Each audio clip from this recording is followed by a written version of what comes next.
The day we moved into Sterling House was like any other. The sun cast long shadows on the lawn as we carried our boxes through the creaking front door. My husband David and I had always dreamed of owning an old Victorian house, and Sterling House was the embodiment of that dream. It was a stately 3-story structure with a wraparound porch, intricate woodwork, and a history that whispered through its weathered walls. Our 2 children, Emily and Daniel, were thrilled at the idea of living in such a grand house, though there was one peculiar aspect that gave them pause. The townsfolk had whispered about the house, calling it haunted and cursed. They claimed it was a place of restless spirits and unexplained events. But we dismissed these stories as mere superstition, eager to start our new life.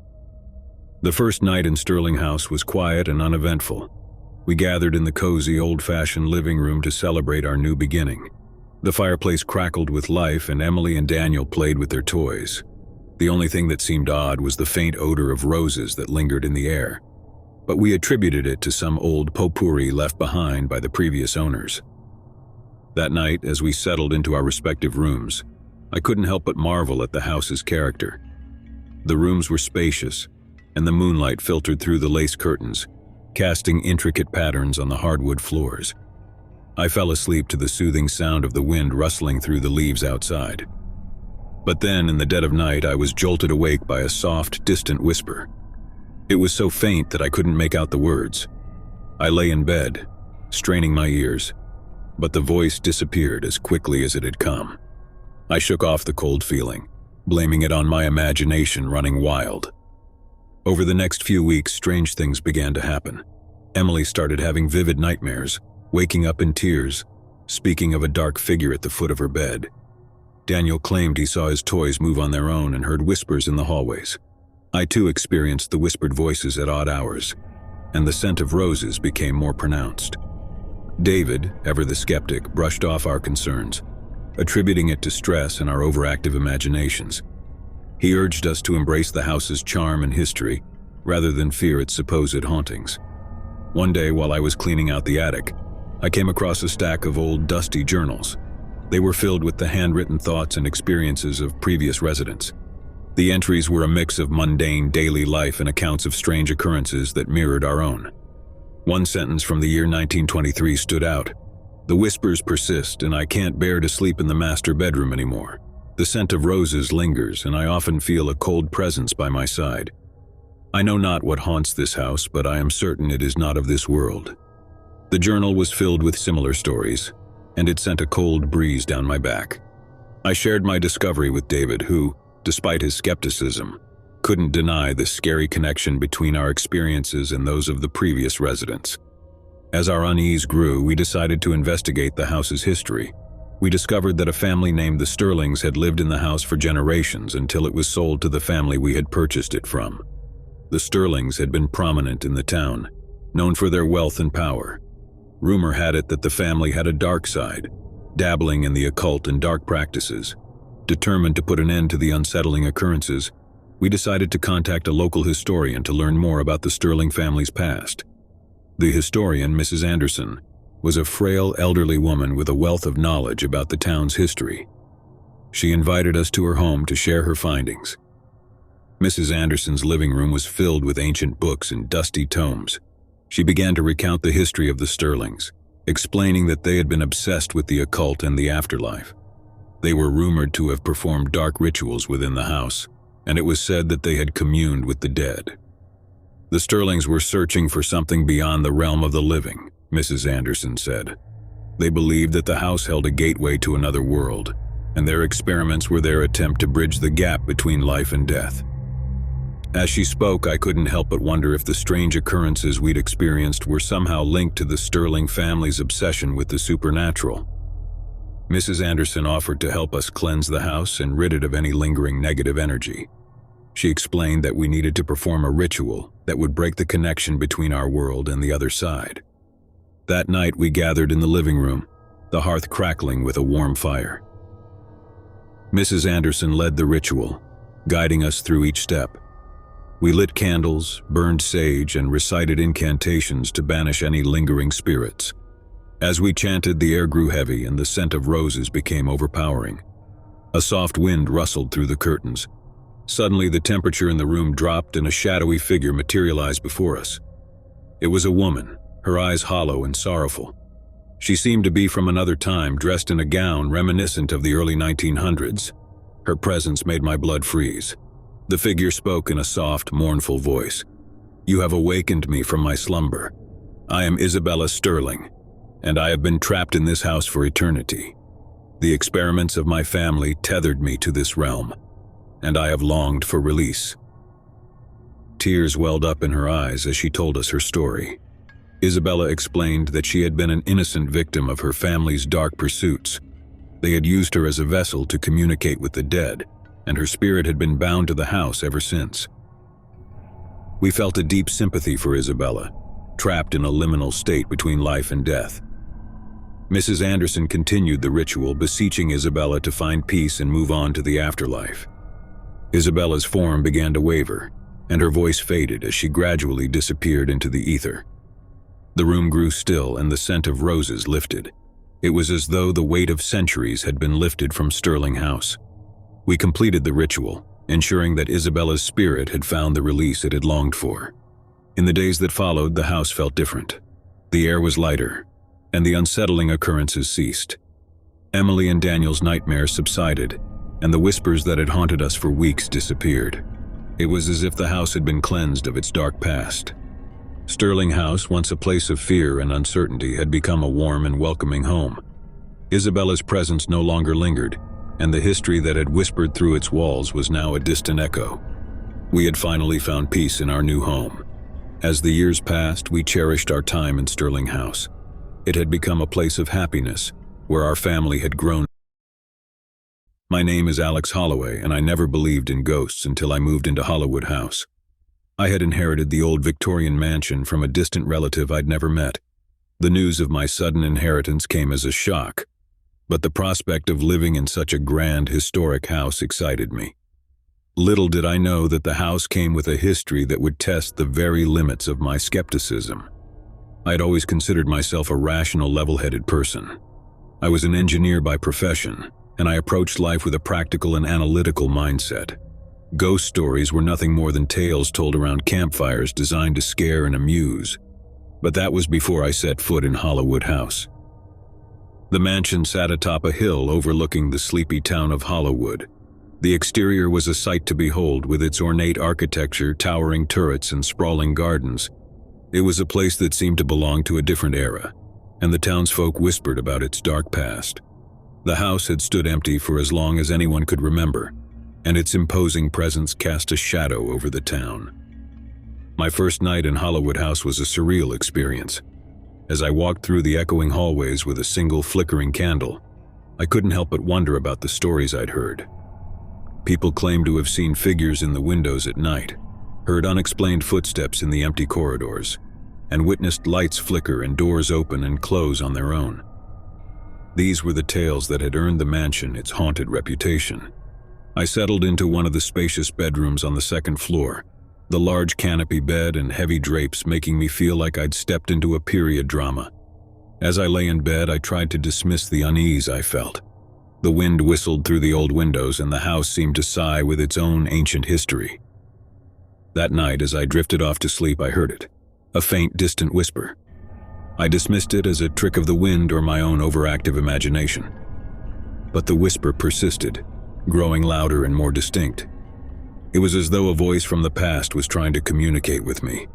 I strained my ears, and the words became clearer.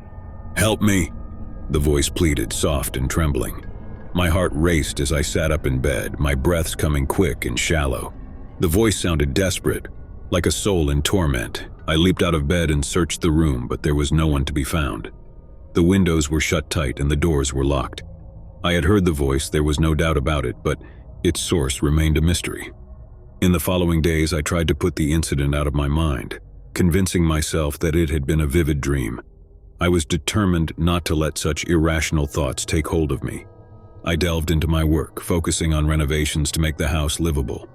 However, the feeling of being watched and the whispers persisted.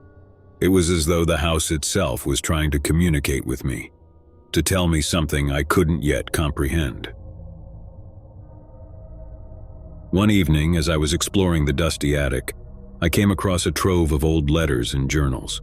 They were written by the previous inhabitants of Hollywood House, the Eldridges, who had lived there in the late 19th century. The journals were filled with accounts of strange occurrences that mirrored my own experiences. One of them caught my eye. The house is not what it seems. It harbors a presence that defies explanation. We hear the whispers at night, voices from another world, and the shadows move with a purpose we cannot comprehend. The house is cursed, and it hungers for something we cannot fathom. The journals were filled with similar stories, of doors that opened on their own, of apparitions in the hallways, and of voices that pleaded for help. The Eldridges had lived in constant fear, and they eventually abandoned the house, leaving it to decay. I couldn't ignore the striking similarities between their experiences and my own. The house was not just haunted, it was cursed, as if an insatiable darkness clung to its very foundations. As I continued my research, I learned that the house had been built on the site of a tragic event, a fire that had claimed the lives of several townspeople. It was said that the souls of those who had perished in the fire were never at rest, and their restless spirits haunted the mansion. My skepticism wavered as the evidence piled up. The history of Hollywood House was filled with inexplicable events and unexplained phenomena. It was clear that the house held secrets that defied logic and reason. One night, as I sat in the library, the whispers grew louder. They seemed to surround me, as if the walls themselves were trying to communicate. I strained to listen, and the voice became distinct, a woman's voice filled with anguish. "Help me," she implored, her words resonating with sorrow. I followed the voice to the grand staircase, where a shadowy figure materialized before me. It was a woman, her eyes filled with despair. She was dressed in a gown from a bygone era, and her form flickered in and out of existence. "My name is Eleanor," she said, her voice trembling. "I died in the fire, and my spirit has been trapped here ever since. You are our only hope." Eleanor's story was one of tragedy. She had been a resident of Hollywood, a young woman with dreams and aspirations, until the fateful night of the fire. She had perished along with others, and their spirits had been bound to the house, unable to find peace. I couldn't turn my back on Eleanor's plea for help. I reached out to a local historian, Mr. Thompson, who had spent years researching the history of Hollywood House. He explained that the house was a focal point for paranormal activity, a place where the veil between the living and the dead was thin. With Mr. Thompson's guidance, we decided to conduct a ritual to free the trapped souls and cleanse the house of its dark history. We gathered in the living room, surrounded by candles and incense, and recited incantations passed down through generations. As we chanted, the atmosphere grew heavy, and the air seemed to vibrate with energy. The whispers in the walls intensified, as if the spirits were aware of our intentions. I felt a presence in the room, a gathering of souls seeking release. Suddenly, the room grew icy cold, and the shadowy figures of the trapped souls materialized before us. Eleanor, along with others, stood in a solemn assembly, their eyes filled with gratitude and longing. The atmosphere was charged with emotion as we completed the ritual. The spirits began to fade, their forms dissolving into the ether. Eleanor's voice, filled with relief, echoed through the room. "Thank you," she whispered, and then she was gone. The house fell silent, and the weight of its cursed history seemed to lift. The whispers were gone, and the oppressive atmosphere had dissipated. I had not only inherited a haunted house, but had played a part in setting its restless souls free. In the weeks that followed, Hollywood House no longer felt haunted. It was a place of serenity, with no whispers or unexplained phenomena. The history of the mansion had changed from one of darkness to one of redemption. As I continued my life in Hollywood, I couldn't help but reflect on the mysteries of the house. I had learned that sometimes the unexplainable defied the rational mind. The spirits that had haunted the house were not malevolent, but trapped souls seeking release from their torment. I had been a part of their liberation, and the experience had forever altered my perception of the supernatural. Hollywood House, once a place of fear and uncertainty, had become a sanctuary of peace and redemption. Its history no longer whispered of despair, but of the resilience of the human spirit and the power of compassion and understanding. And as I looked out at the town of Hollywood from the mansion's grand windows, I knew that the house had found its own peace, and so had I. And as I looked out at the town of Hollywood from the mansion's grand windows, I knew that the house had found its own peace, and so had I. I had always imagined that the first year of marriage would be full of love, laughter, and adventure. My husband John and I were excited to begin this journey together. Little did we know that our adventure would take us to a place shrouded in mystery and darkness, a house with a history that had the townsfolk filled with fear. The house stood at the end of Willow Street, an imposing Victorian structure that loomed over the neighborhood. The moment we laid eyes on it, we fell in love. The high, arched windows, the ornate wooden details, and the sprawling garden in the back. Everything about the house was perfect. We were told that it had been empty for years, but no one seemed eager to share the reason. As we moved in, I couldn't help but feel a sense of trepidation. The house had an air of antiquity, with creaking floorboards and long, dark hallways. The previous owner had left behind old, dusty furniture that seemed to belong to another era. The entire place was a throwback to the 19th century. We spent our first few days unpacking and exploring our new home. The living room was adorned with a grand fireplace, and a beautiful chandelier hung from the ceiling. It was the perfect place for cozy evenings together. The kitchen, though outdated, had a charming feel, and I couldn't wait to cook our first meal there. The bedroom, with its heavy drapes and old-fashioned wardrobe, was both enchanting and slightly eerie. It wasn't long before strange occurrences began. At first, it was the soft whispers that seemed to emanate from the walls. John and I exchanged nervous glances as we tried to make out the words. The whispers were unintelligible, but they sounded like voices from another time. One evening, as we sat in the living room, we heard the whispers again. This time, I was certain that the voice said, "Help me." I shivered and looked at John, who had a concerned expression. He dismissed it as a draft or our imagination, but the unease lingered. As the weeks went by, the whispers grew more frequent. I decided to confide in our neighbor, Mrs. Davis, who had lived in the neighborhood for decades.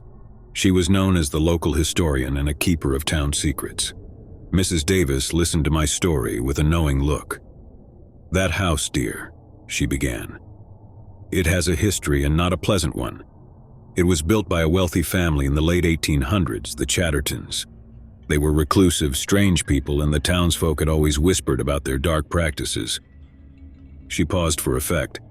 "The Chattertons dabbled in the occult, trying to communicate with the dead. They believed the house had a connection to the spirit world, and they performed rituals in the hopes of unlocking its secrets."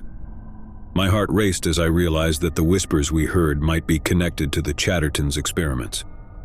Mrs. Davis went on, "It said that they summoned a presence they couldn't control, and it cursed the house.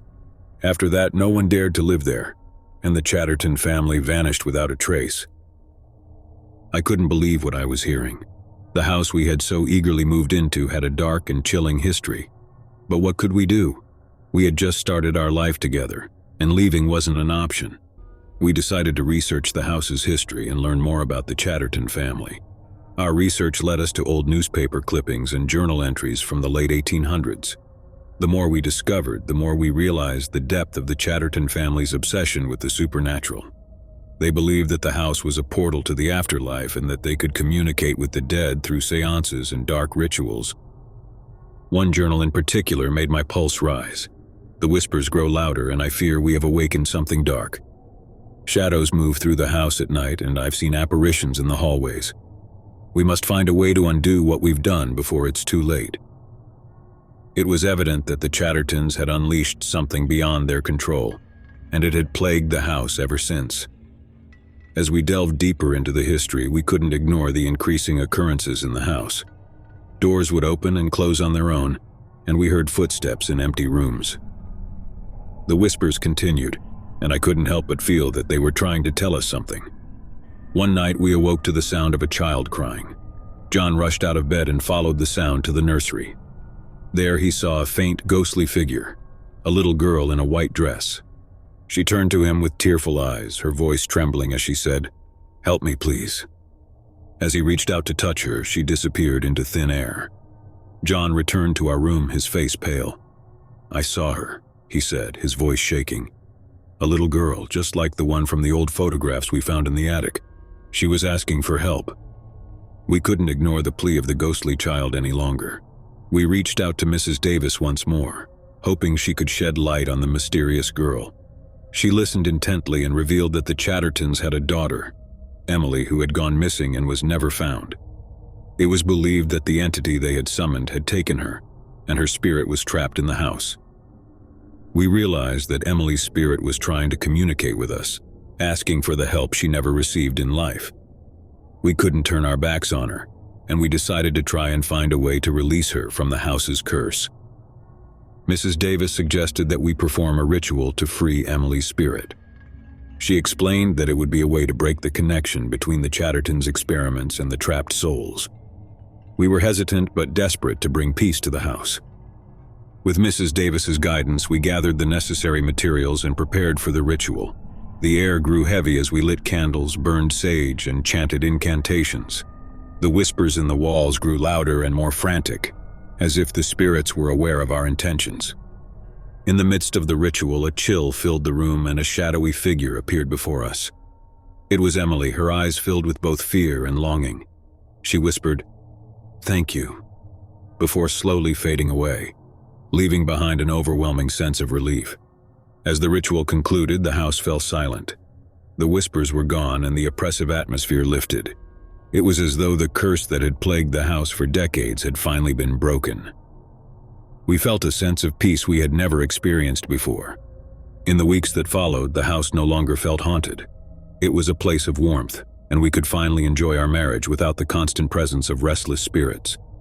Emily had found her release, and the darkness that had clung to the house had dissipated. Sarah and Mark had always dreamed of owning a charming old house with character.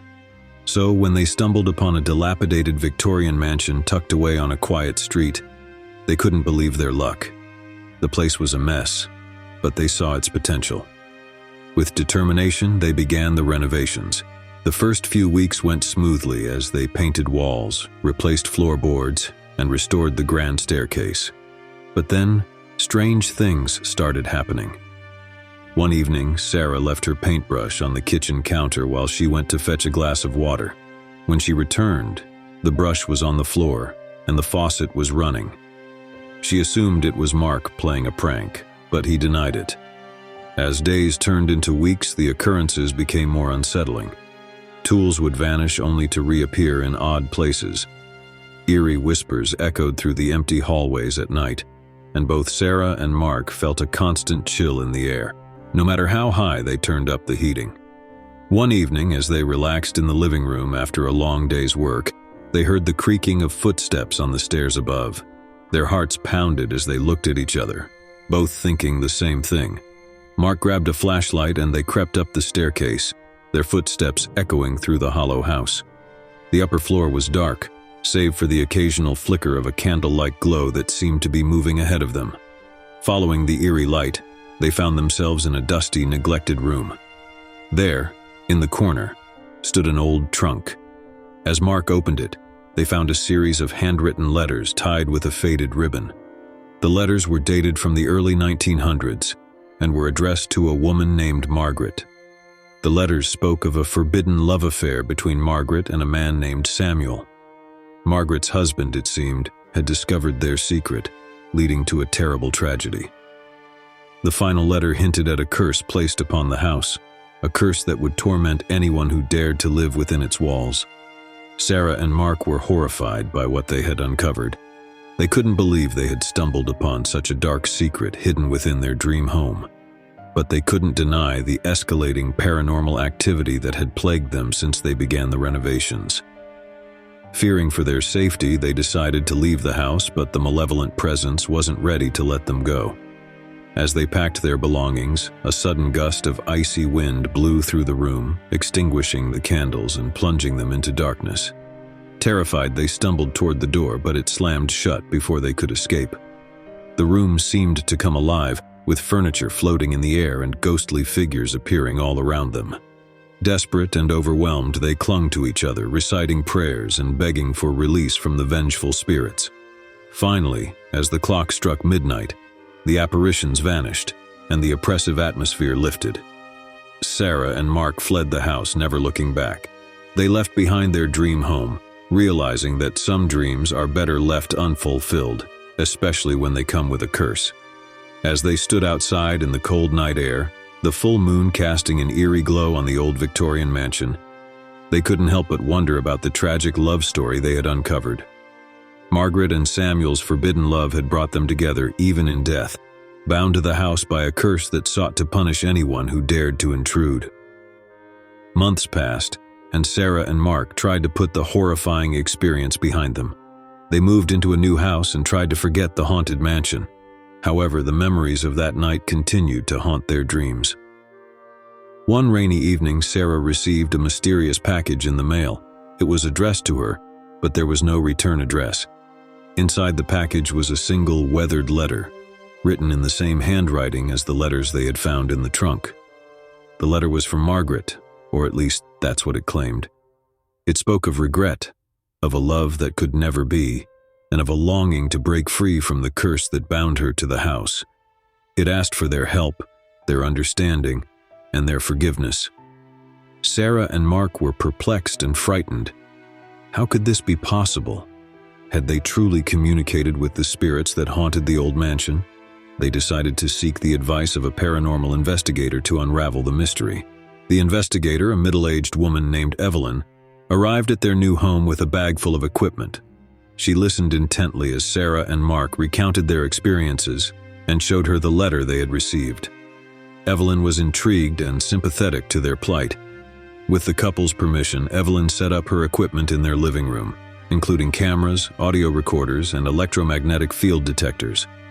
As night fell, they dimmed the lights and waited for any signs of paranormal activity.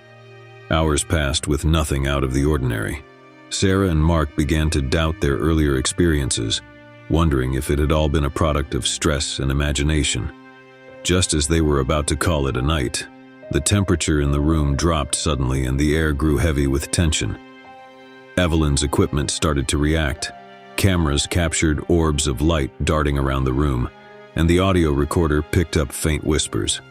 The electromagnetic field detectors beeped erratically, indicating a surge in activity. Then, a voice echoed through the room, faint but distinct. It was Margaret's voice, pleading for forgiveness and release from the curse. Sarah and Mark were paralyzed with fear, their eyes fixed on the spot where the voice seemed to originate. Evelyn, experienced in dealing with the supernatural, calmly addressed the spirit. She asked Margaret why she had reached out to them and how they could help. The room seemed to vibrate with energy as Margaret's story unfolded. Margaret and Samuel had indeed lived in the house decades ago, their love a secret hidden from the world. When their affair was discovered, tragedy struck. Samuel was killed and Margaret's life ended in a desperate act of sorrow. Their souls remained bound to the house, trapped by a curse fueled by unresolved emotions. Margaret explained that Sarah and Mark's discovery of the letters had stirred something within the spirits, a glimmer of hope for redemption.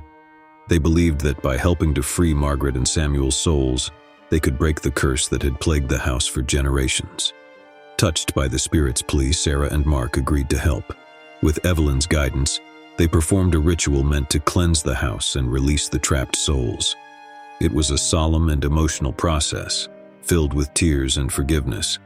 As the ritual neared its end, a warm, golden light enveloped the room, and a sense of peace washed over them all. The temperature returned to normal, and the oppressive presence that had haunted the house lifted, as if a heavy weight had been removed. Evelyn assured Sarah and Mark that the curse had been broken, and Margaret and Samuel's spirits were finally free to move on. The couple felt a profound sense of closure and relief, knowing that they had played a part in ending the haunting of the old Victorian mansion. They decided to sell the house, disclosing its history and the paranormal events they had experienced to the new owners. With the curse lifted, the house regained its charm, and its new occupants never encountered the same eerie occurrences that had tormented Sarah and Mark. As for the couple, they continued their lives with a newfound appreciation for the mysteries of the afterlife. They were forever connected to the tragic love story of Margaret and Samuel, a story that had taught them the power of forgiveness and the importance of helping spirits find peace. When Emma inherited her grandmother's Victorian mansion, she saw it as an opportunity for a fresh start.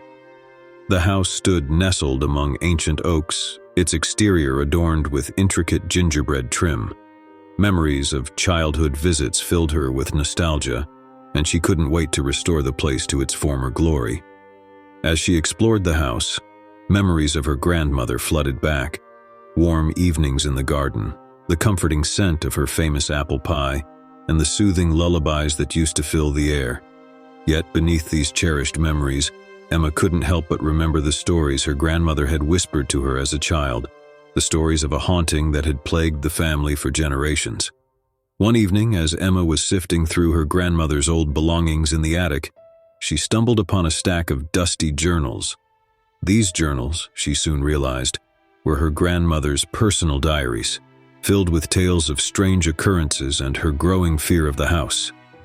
The entries described chilling encounters with unseen entities, mysterious shadows that roamed the hallways at night, and whispers that seemed to emanate from the very walls.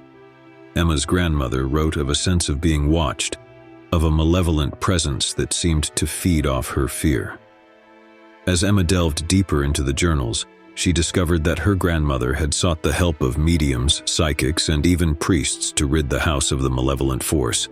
But all attempts had been in vain, and her grandmother's descent into madness was palpable in the later entries. Haunted by her grandmother's words, Emma decided to investigate further. She contacted a paranormal researcher named Dr. Richard Thornton, who specialized in cases involving haunted properties. Dr. Thornton agreed to visit the mansion and conduct a thorough investigation. On a stormy night with rain pounding against the windows and thunder rumbling in the distance, Dr. Thornton arrived at the mansion. Emma greeted him at the door, her anxiety evident. Together, they ventured into the heart of the house, armed with cameras, voice recorders, and a sense of trepidation. As they began their investigation, strange occurrences manifested themselves. Doors creaked open on their own, and cold spots seemed to materialize out of thin air. Dr. Thornton's equipment detected fluctuations in electromagnetic fields, and eerie EVPs, electronic voice phenomena, whispered chilling messages. In the attic, where Emma had discovered her grandmother's journals, the activity reached its peak. The air grew heavy with a palpable sense of dread, and the temperature dropped dramatically. Emma felt a presence close by, as if someone, or something, was watching her every move. Dr. Thornton conducted a series of seances and communicated with the entities using a spirit board. Through these interactions, they learned that the malevolent force had a name, Elijah. Elijah claimed to be a tortured soul who had died tragically in the house long ago and had been bound to it ever since. Emma, filled with empathy, tried to understand Elijah's pain and the reason behind his malevolence. As the hours passed, she and Dr. Thornton unraveled the tragic tale of a love affair gone awry, one that had led to Elijah's untimely death and his eternal torment. It became apparent that Elijah sought release from the curse that bound him to the house. With Dr. Thornton's guidance, Emma decided to help. They performed a ritual to communicate with Elijah's spirit and guide him towards the light. It was a fraught and emotional process, filled with fear and uncertainty. As the ritual reached its climax, a blinding light enveloped the attic and a sense of profound peace washed over them. Emma could feel Elijah's presence receding, and she knew that he had finally found the release he had longed for. With the curse lifted, the house felt different, lighter, as if a weight had been lifted from its foundations. The paranormal activity ceased, and Emma could finally breathe a sigh of relief. She decided to continue her grandmother's legacy by turning the mansion into a small bed and breakfast, sharing the history of the house and its spirits with those who dared to stay. Emma knew that her grandmother's tragic story was finally at an end, and she had played a part in bringing peace to the restless spirits that had haunted the old Victorian mansion for generations. Alex and Jess had purchased their dream home, an old charming cottage nestled in a picturesque countryside. The house had a unique character with its exposed wooden beams, stone fireplace, and a sense of history that seemed to seep through its walls. They believed it was the perfect place to start their life together. As they settled into their new home, they couldn't help but feel a sense of wonder and excitement.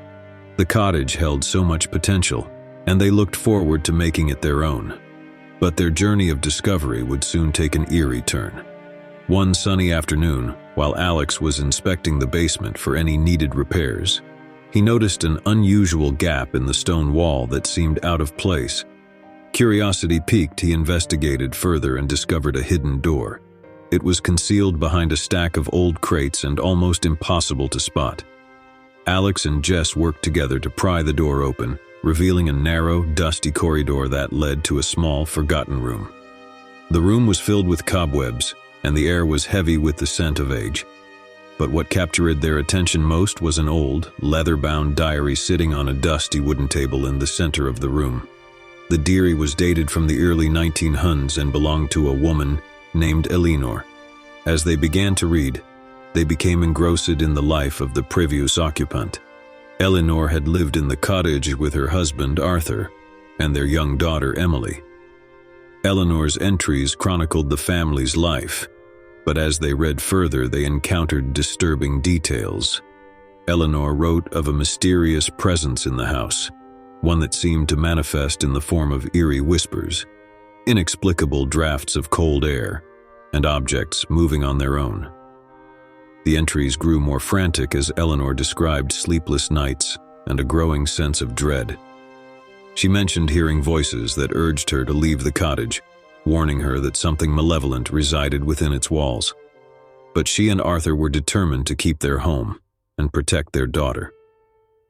As Alex and Jess continued to read, they noticed a pattern in Eleanor's entries, the mention of a secret room hidden in the basement.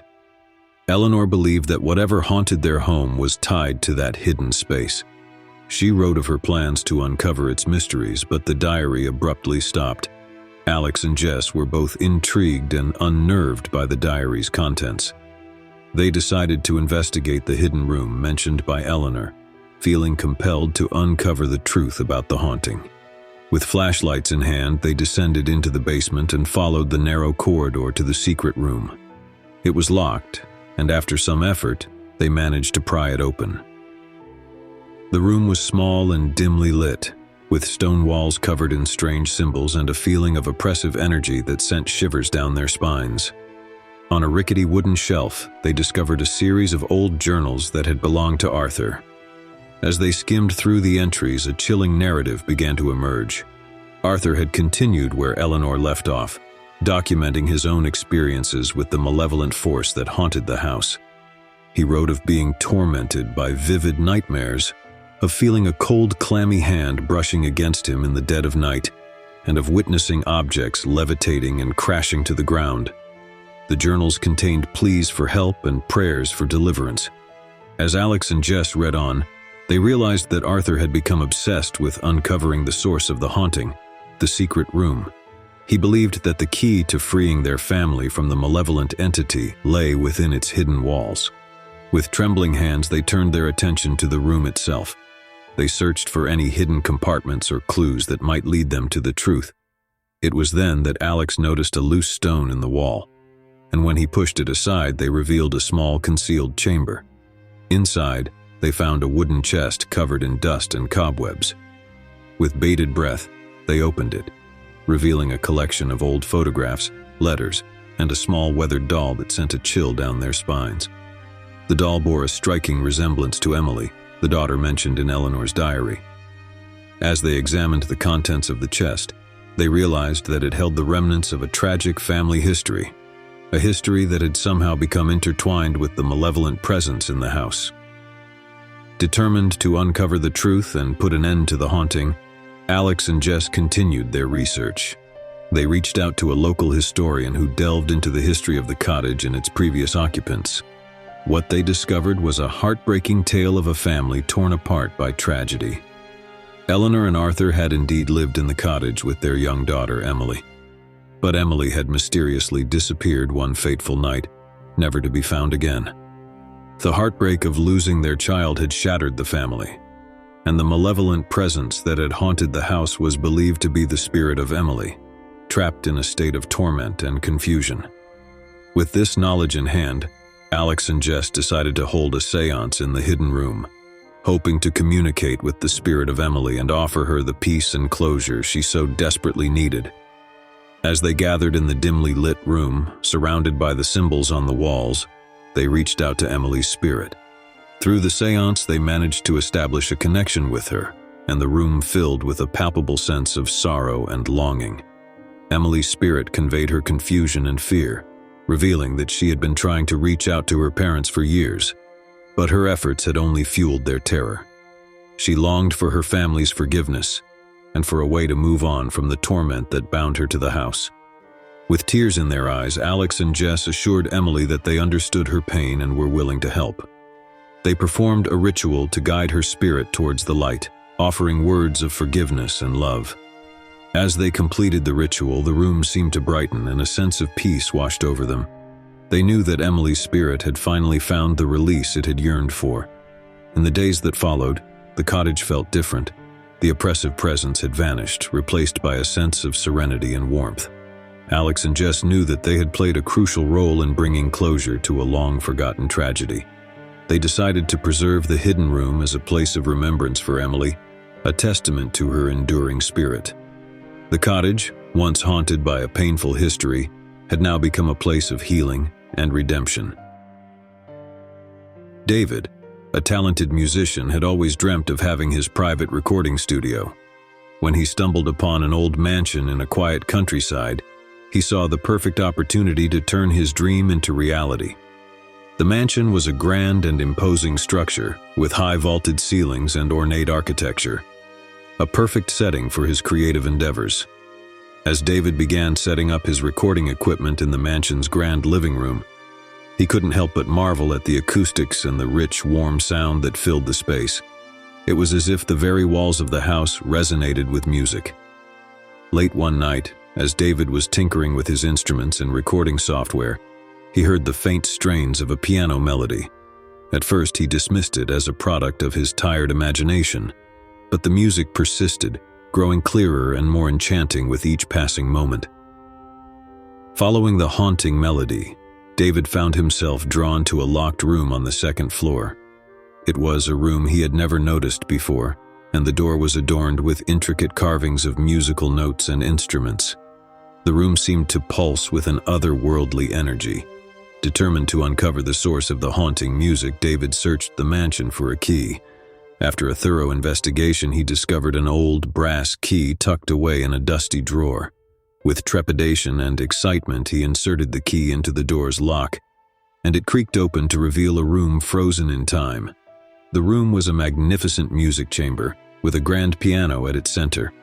The walls were adorned with portraits of composers long past, and sheet music was scattered across the polished wooden floor. It was as if the room had been untouched for centuries. As David approached the grand piano, he noticed a journal resting on its dusty surface. The journal belonged to a composer named Victor, and it detailed his obsession with a symphony he had never been able to finish. A symphony that was meant to be his masterpiece. Victor's entries spoke of a mysterious muse who had inspired him with hauntingly beautiful melodies. He described the muse as a ghostly presence that would visit him in the dead of night, whispering enchanting compositions into his ear. As David read on, he realized that Victor had been consumed by his desire to complete the symphony. He had isolated himself from the world, pouring all his creative energy into the haunting melodies that had been gifted to him by the enigmatic muse. But Victor's obsession had taken a toll on his sanity. He wrote of sleepless nights, of hearing the muse's voice even during waking hours, and of a growing darkness that seemed to overshadow his life. David felt a deep connection to Victor's story, as if he understood the composer's yearning for creative perfection. He decided to honor Victor's memory and complete the unfinished symphony, believing that it was his destiny to bring the haunting music to life. With each passing day, David dedicated himself to the symphony, spending hours at the grand piano, composing and refining the melodies that had been left incomplete for so long. The music seemed to flow effortlessly, as if guided by an unseen hand. But as David delved deeper into the symphony, he began to experience strange occurrences. He would hear whispers in the empty rooms, voices that seemed to echo the haunting melodies he was composing. Shadows danced in his peripheral vision, and he often felt a chilling presence watching over him. One night, as he sat alone in the music chamber, absorbed in the composition, he felt a cold, ethereal hand gently touch his shoulder. Startled, he turned to see a ghostly figure. A woman dressed in a flowing gown, her eyes filled with a mixture of longing and sorrow. The figure extended her hand toward David, and without hesitation he reached out and touched it. As their hands met, he felt a surge of emotions, loss, passion, and an unfulfilled yearning for completion. Through the connection, David understood that the ghostly woman was the muse who had inspired Victor. She had longed for her symphony to be brought to life, to be heard by the world, and to find closure for her own unfinished story. Determined to honor the muse's wishes, David continued his work on the symphony, pouring his heart and soul into the haunting melodies. As he composed the final notes, he felt a profound sense of fulfillment, as if he had completed a journey that had spanned centuries. The night he performed the finished symphony in the grand living room of the mansion, a sense of transcendence filled the air. The music flowed through the space, carrying with it the emotions and yearnings of the muse. It was a symphony that spoke of love, loss, and the eternal quest for artistic perfection. As the last note faded into silence, David felt a gentle breeze caress his cheek, and he knew that the muse had finally found peace. The mansion, once haunted by the specter of creative obsession, now resonated with a sense of artistic fulfillment.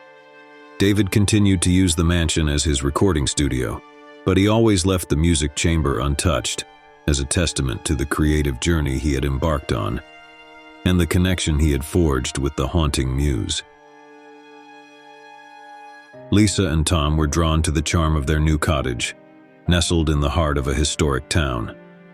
The cottage came furnished with antique pieces that added character to the space, but one item caught their attention: an ornate vintage mirror with an intricately carved wooden frame.